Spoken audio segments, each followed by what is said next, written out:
2022-এর 24শে জুলাই গ্রেপ্তার হয়েছিলেন রাজ্যের তৎকালীন শিক্ষামন্ত্রী পার্থ চট্টোপাধ্যায়ের ঘনিষ্ঠ অর্পিতা মুখোপাধ্যায়। কেন্দ্রীয় তদন্তকারী সংস্থা ইডি তাকে গ্রেপ্তার করে। কয়েকদিন আগেই অর্পিতার মায়ের মৃত্যু হয়েছে এবং মায়ের মৃত্যুর কথা উল্লেখ করে জামিনের আবেদন করেছিলেন অর্পিতা। সেই সময় আবেদনের ভিত্তিতে 2 বছর 4 মাস পর শর্ত সাপেক্ষে জামিনে জেল থেকে মুক্তি পেলেন অর্পিতা। আদালত তার জামিনের নির্দেশ দিয়েছে। আদালতের শর্ত অনুযায়ী জামিনের নির্দেশনামা হাতে পাওয়ার পর 48 ঘন্টার মধ্যে স্থানীয় থানায় পাসপোর্ট জমা রাখতে হবে। তদন্তকারী অফিসারকে মোবাইল নম্বর দিতে হবে। কোনো তথ্য প্রমাণ লোপাট করা বা সাক্ষীদের প্রভাবিত করা যাবে না।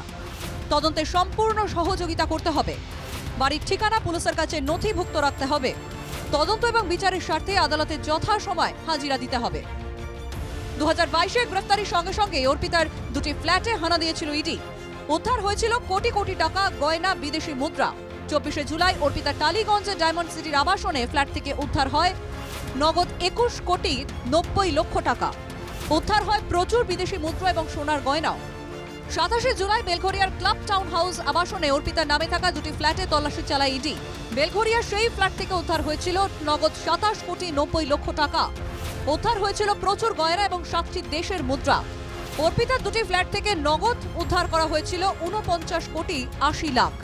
গয়না উদ্ধার হয়েছিল প্রায় 5 কোটি 8 লাখ টাকার।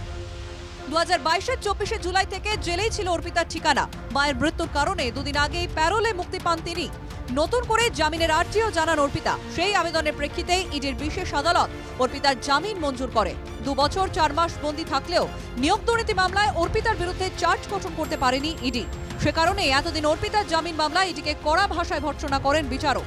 নিয়োগ দুর্নীতি মামলায় অর্পিতা যদি দোষী সাব্যস্ত হন তাহলে তার সর্বোচ্চ 2855 দিনের কারাদণ্ড হতে পারে, যদি অর্পিতা ইতিমধ্যেই 857 দিন জেলে কাটিয়েই ফেলেছেন।